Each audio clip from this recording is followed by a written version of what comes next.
और अहंकार की लड़ाई है। धर्म के युद्ध में किसी को न्योता निमंत्रण नहीं दिया जाता। जिसका जमीर जिंदा हो वो स्वयं आकर समर्थन में लड़ता है। तो मेरा आपसे आग्रह है, ये लड़ाई धर्म की लड़ाई है, ये लड़ाई सत्य की लड़ाई है। आपसे आग्रह है, यदि आप सत्य के साथ हैं, धर्म के साथ हैं, तो आप अपने जमीर को जिंदा रखने का परिचय देते हुए कांग्रेस के पक्ष में आए। माननीय प्रहलाद जी गुंजल को भारी वोट से विजय बनाए। प्रहलाद जी गुंजल एक नाम नहीं, एक आंदोलन है। जो जहाँ खड़ा होता है वही आंदोलन शुरू हो जाता है। वो जनसेवक है, जनता के लिए लड़ने वाला है। ऐसा प्रत्याशी कांग्रेस में कभी आया न आएगा। आए ऐसे सुनहरे मौके को खोने न दे। इस मौके का भुगतान करें।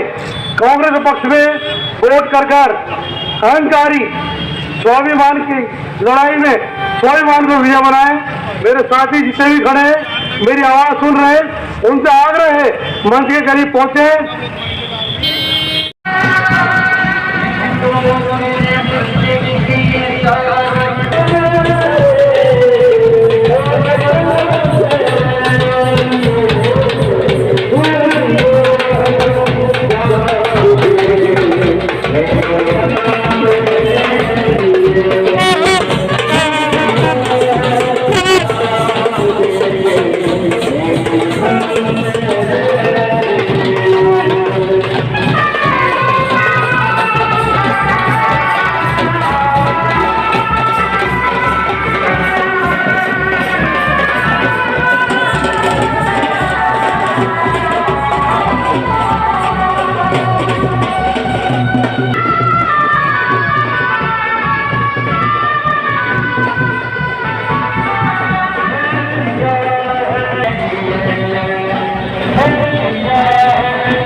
कृपया मंच पर सभी कार्यकर्ता लोग नहीं चढ़े।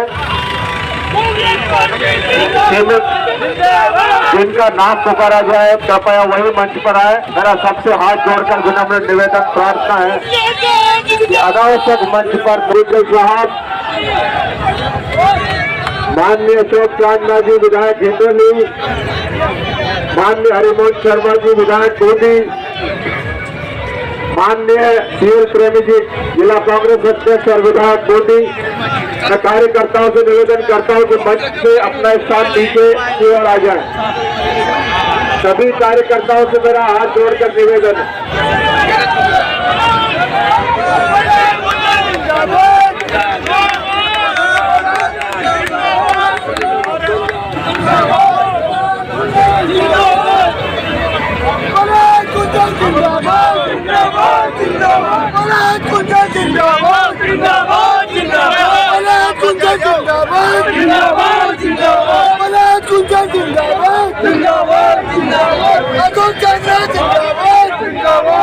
सभी कार्यकर्ताओं से मेरा निवेदन है, इस जोश में बरकरार जोड़कर निवेदन है।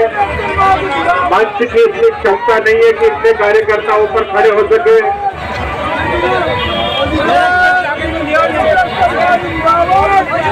मैं बूंदी विधायक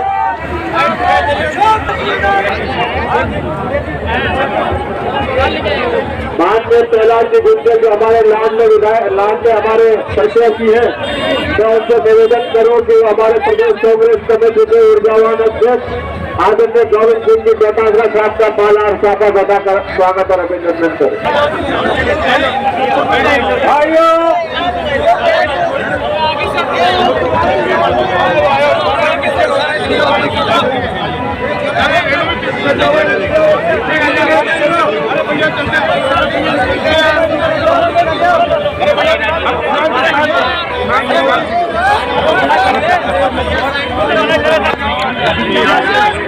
भाइयों, सबसे पहले तो मैं हमारे प्रदेश कांग्रेस के अध्यक्ष जी, हमारे लोकप्रिय प्रत्याशी गुंजन साहब मीना, जिला कांग्रेस के अध्यक्ष मीना साहब, नगर परिषद के सभापति,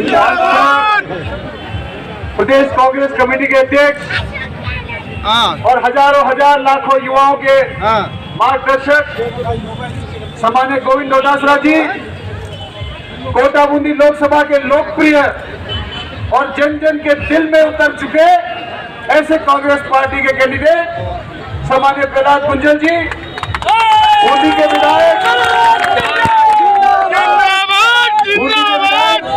सबसे वरिष्ठतम नेता हमारे बूंदी जिले के सम्मान्य हरिमोहन जी, सम्मान्य रामनारायण जी, सम्मान्य समृद्ध जी, सम्मान्य प्रमुख साहब, सम्मानित चेयरमैन साहब, सम्मानित मंच और बूंदी शहर के बहुत ऊर्जा से सराबोर युवा भाई, मेरे बुजुर्ग, आज हम लोग प्रहलाद जी को और गोविंद डोटासरा जी को सुनने आए, लेकिन 5 दिन के बाद में ये चुनाव आज से पूर्व में कांग्रेस बीजेपी का रहा होगा, लेकिन चुनाव चलते चलते ये देश के तानाशाह प्रधानमंत्री और देश की लोकतंत्र की व्यवस्था को चाहने वाली जनता के बीच में चुनाव हो गया।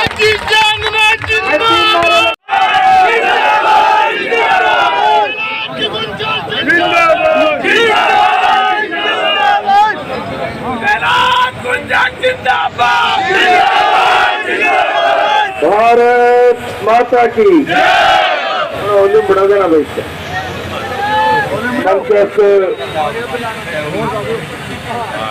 कांग्रेस पार्टी के प्रदेश अध्यक्ष आदरणीय गोविंद सिंह जी डोटासरा साहब,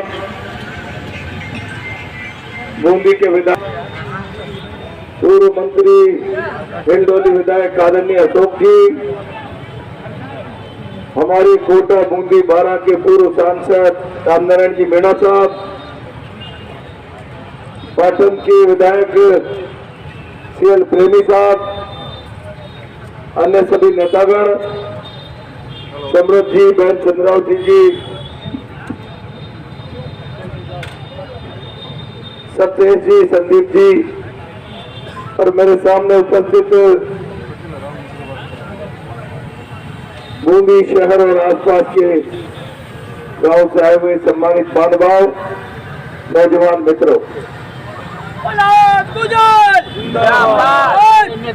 लोकसभा का चुनाव अब हमसे 5 दिन दूर है। 5 दिन बाद देश एक ऐतिहासिक फैसले की ओर बढ़ रहा है।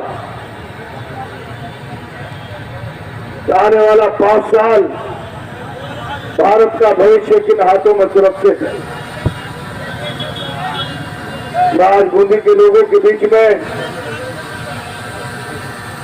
प्रदेश अध्यक्ष गोविंद सिंह जी डोटासरा की उपस्थिति में आप लोगों का आशीर्वाद मांगने के लिए आया हूं। देश की सबसे बड़ी पंचायत के चुनाव में कोटा बूंदी के पंच के लिए डोटासरा जी ने मुझे राहुल जी, सोनिया जी, प्रियंका जी, खड़गे जी की सहमति से यहाँ का उम्मीदवार बनाया है।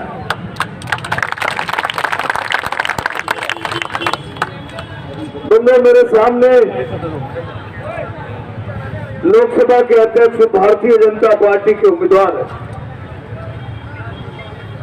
मैं जहां भी जाता हूं सामान्य से एक बात बोलता हूं, पहली बार चुनाव लड़ने वाले पर भरोसा किया जा सकता है,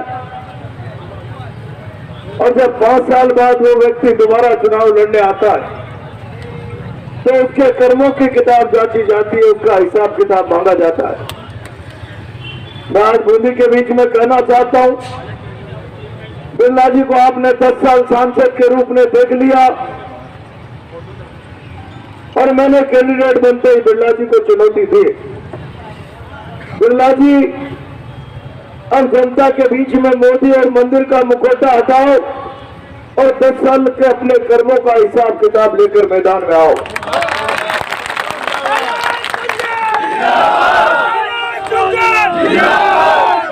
बिरला जी ने 10 साल में हाड़ोती की उपेक्षा की है। मैं बहुत जिम्मेदारी से कहना चाहता हूं, मतदाता जब वोट डालने के लिए जाता है तो खाली वोट नहीं करता, वो जनप्रतिनिधि को, पार्टी को, सरकार को अपना भरोसा देता है और उस भरोसे में 5 साल के सपनों का ताना बाना होता है। मैं जगत बूंदी के लोगों से पूछूं, जो भरोसा 10 साल बिरला जी को आपने दिया, जो सपने बूंदी और कोटा के बिरला जी को आपने दिए, बिरला जी ने उस पर कितनी जिम्मेदारी से काम किया आप कल्पना नहीं कर सकते। जब बिरला जी लोकसभा के अध्यक्ष की कुर्सी पर आसीन होने जा रहे थे, प्रधानमंत्री और कांग्रेस पार्टी और सारे दलों के नेता परंपरा के अनुसार उनको आसन पर बैठाने जा रहे। मेरे जैसे व्यक्ति की आंखों में जागते जागते सपना पल गया अब मेरा वोट, मेरा सांसद देश की ताकतवर कुर्सी पर जाकर बैठ गया। अब कोटा बूंदी के साथ न्याय होगा, कोटा बूंदी के साथ इंसाफ होगा। मैंने सपना देख लिया जागते जागते। अब केशवराय पाटन बूंदी का शुगर मिल, जिसकी 20 सालों से किसान चालू करने की मांग करते हैं, बिरला जी कई बार वहां पर जाकर वादे करते हैं, अब तो वो ताकत में आ गई।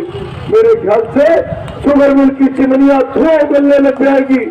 मैंने बेवजह सपना देख लिया, हिंदुस्तान का बड़ा कारखाना जेके जो बंद पड़ा है, बंद होने के कारण 153 लोग आत्महत्या और हार्ट अटैक से मर गए, जिनके बच्चे सेंट्रल सोफिया में पढ़ा करते थे, आज मूंगफली के ठेले पर काम कर रहे। मुझे लगा कि अब बिरला जी ताकत में आ गए, अब तो जेके की चिमनियां धुआं उगलेगी। हमारी औद्योगिक नगरी की छाप पर जो ग्रहण लग गई, 50 उद्योग बंद हो गए। अब तो प्रधानमंत्री के माथे पर बैठने वाले बिरला जी हमारे अपने वोट है, हमारे सांसद हैं। मित्रों, क्या हुआ? एक फैक्ट्री चालू नहीं हुई, किसी एक फैक्ट्री की चिमनियों ने धुआं उगलना शुरू नहीं किया।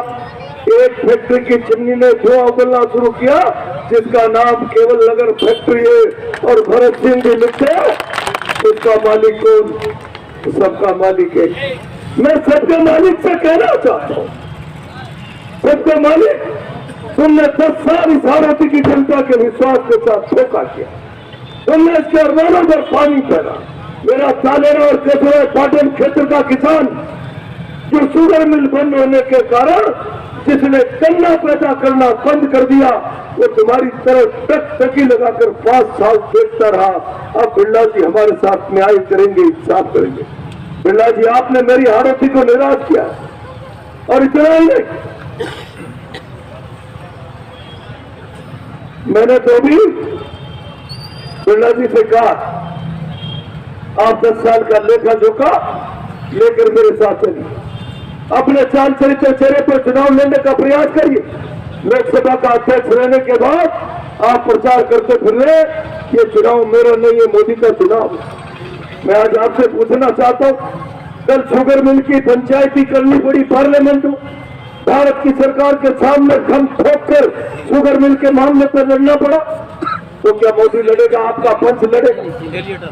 जहाँ भारत के भविष्य की तकदीर और तस्वीर लिखी जाती है 5 साल के लिए, वहां पर लड़कर संघर्ष करके कोटा बूंदी की भविष्य के बारे में कोई सुनिश्चित बात कराई जानी होगी, तो क्या आपका पंच लड़ेगा? मोदी लड़ेगा?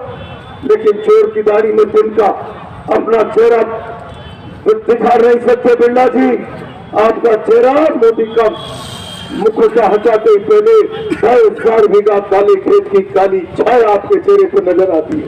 बिरला जी, आपके चेहरे पर नजर आती है इंटेल पावर 5,000 करोड़ की फैक्ट्री की, और कल रात तो गजब हो गया, 1:30 बजे सीएल प्रेमी जी हम कंडोली मंडोली के पीछे के इलाके में घूम रहे थे, रोते रोते माली समाज के, कीर समाज के किसान हमारे पास आ गए। 1300 बीघा जमीन पर कब्जा, 1300 बीघा और 50 किसानों के खेतों के रास्ते बंद कर दिए, मजबूर कर रहे, या तो कोड़ियों के दामों पे बेच दो या फिर तुम रोते रहो। बिरला जी, मेरी भारत की जनता ने आपको ताकत इसलिए नहीं दी थी, अन्याय करो, अत्याचार करो, ताकत दी थी न्याय और इंसाफ करो, और घबरा कर मोदी जी के पास भाग के जब मैं धार धार कर बोल रहा हूं कोई जवाब देने की स्थितियां नहीं है, तो मोदी जी तो नहीं आए, आज अमित शाह जी आए थे। और अमित शाह जी आजकल नेता नहीं बचे, भविष्य वक्ता हो गए। वो कहने लगे, एक बात बता दूं, 12 की 12 आ रही है। मैंने आपसे अमित शाह जी 12 के 12 सीटों आ रही है ये नहीं पूछा था। सुबह आप जब कोटा आने वाले थे तो प्रहलाद कुंजल ने आपसे सवाल पूछा था, हिम्मत थी तो उसका जवाब देके जाते। आपने नैतिकता के पैमानों को खूंटी पर टांग दिया। मैंने 2015 में प्रधानमंत्री को चिट्ठी लिखी, प्रधानमंत्री जी, दुर्भाग्य से हमारे सांसद, जिन्हें हमें सांसद कहना पड़ रहा है, बनते ही पहले उनका चाल चरित्र चेहरा ऐसा हो गया, भारत की पार्लियामेंट से सांसद का पास गाड़ी का, जिस गाड़ी की नंबर की गाड़ी का पास इश्यू कराया है, वो गाड़ी हिंदुस्तान के अपराधी आतंकवादी टेररिस्ट दाऊद इब्राहिम के पार्टनर चैन जोशी की गाड़ी है, जिसे दाऊद इब्राहिम के संबंधों के कारण जेल की हवा खानी पड़ी। गृह मंत्री जी जरा बता के जाना, दाऊद इब्राहिम के मित्र की गाड़ी पार्लियामेंट से पास इशू करा के 10 सालों से बिरला जी चला रहे हैं, क्या सीबीआई लगाओगे पीछे? गृह मंत्री जी ने जवाब नहीं दिया। मैंने दूसरा सवाल गृह मंत्री जी से पूछा, गृह मंत्री जी आप कोटा आ रहे, हमने कई भाई नरेश मीणा से पत्रकार वार्ता की थी, बता था कोटा के अफोर्डेबल हाउसिंग कचुआ में जहां गरीबों को मकान सरकार रात भर देती है, और कुनारी में 2 कंपनियों का रजिस्ट्रेशन हुआ है, छोटे छोटे गांधी गृह टाइप के मकानों, और दोनों कंपनियों को 300-300, 400 करोड़ के रेती के ठेके आवंटित हुए। कौन है उन कंपनियों के पीछे? आपने सारे देश में लोकतंत्र के मुंह पे ताला लगाने के लिए, लोकतांत्रिक तरीके से लड़ने वाले लोगों के मुंह पर ताला लगाने के लिए ईडी सीबीआई का पैसा इस्तेमाल कर रखा है। मैंने आज सुबह पूछा आपसे, आप में पारदर्शिता है, नैतिकता है, ईमानदारी है, तो अमित शाह जी आज दोनों विषयों पर घोषणा करके जाना। दाऊद के मित्र की गाड़ी सांसद क्यों यूज कर रहा है, सीबीआई इंक्वायरी कराओ। और उन 2 कंपनियों को जो गांधी गृह के मकानों में है 400 करोड़ के मालिक कैसे हो गए? एक बार उनके घर पे भी ईडी भेज दो। आप तो बहुत ईमानदार हो, बहुत दावे करते हो, बेईमान कुछ जेल में कुछ बोल में। अमित शाह जी क्यों बोलती बंद हो गई?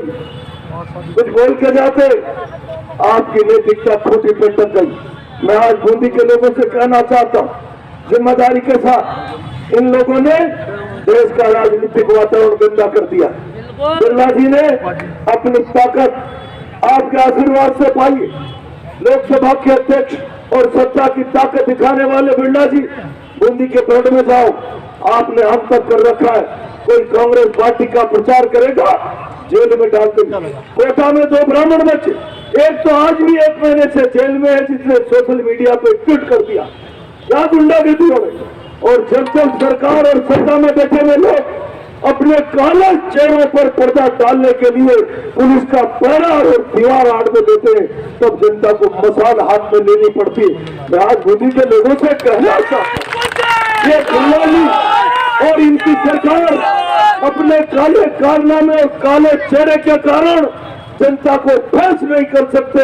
चुनाव के मैदान में हिम्मत और हौसला नहीं बचा, इसलिए पुलिस की दीवार करे।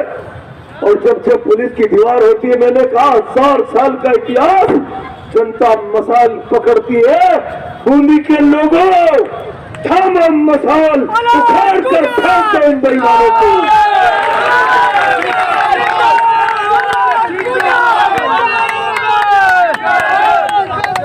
मैं आपको छोटा आवाज दे के देखना, सीना तान के मिलेंगे, पीठ नहीं दिखाएंगे। धन्यवाद। और हम सबका मार्गदर्शन करें। एक बार बड़े हाथ के साथ, एक बार जिंदाबाद जिंदाबाद जिंदाबाद कांग्रेस पार्टी जिंदाबाद जिंदाबाद जिंदाबाद। आड़ोती के सेन प्रहलाद गुंजन जी आपके लोकसभा के प्रत्याशी हैं। बहुत ही वरिष्ठ नेता मेरे आदरणीय हरिमोहन शर्मा जी आपके लोकप्रिय विधायक, मेरे छोटे भाई जो चीते की सी फूर्ति रखता है अशोक चांदना जी, हमारे बहुत एनडीए की मोदी जी की